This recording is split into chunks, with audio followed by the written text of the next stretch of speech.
1962 में 1962 में चीन के साथ हुए युद्ध में जब दुखद परिणाम आया तो हमने सरकार से प्रश्न जो पूछे थे, लेकिन वह प्रश्न यह था कि हमारे देश की धरती पर दूसरे देश का कब्जा कैसे हो गया। प्रधानमंत्री 62 में पूछा था। हमने यह प्रश्न पूछा था कि हमारी सेना और हमारी जनता को क्यों अपमानित होना पड़ा था।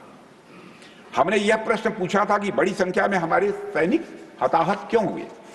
हमने यह प्रश्न नहीं पूछा था कि हमारे टैंक, हमारी मशीनें, हमारी बंदूकें क्यों ध्वस्त हो गई। यह नहीं पूछा था। मशीनों और तोपों की चिंता न करके हमने भारत की भूमि और देश के सैनिकों की चिंता की उस समय।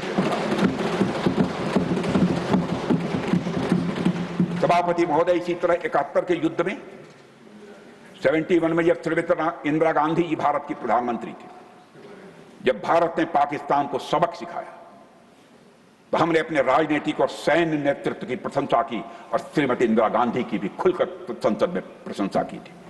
हमने इस बात की खुशी जाहिर की कि हमने अपने शत्रु को सबक सिखाया है। हमने उस दौरान यह प्रश्न नहीं पूछा था कि सबक सिखाने के दौरान ने भारत को क्या, कैसा और कितना नुकसान हुआ। यह प्रश्न नहीं किया। यदि मैं इसे और भी प्रैक्टिकल तरीके से समझाने की कोशिश करूं तो किसी भी परीक्षा में अंतिम परिणाम क्या रहा, यही मायने रखता है। इसी का विशेष महत्व होता है। यदि किसी परीक्षा में कोई बच्चा अच्छे मार्क्स लेकर आ रहा है तो हमारे लिए उसके मार्क्स मैटर करने चाहिए। सभापति महोदय।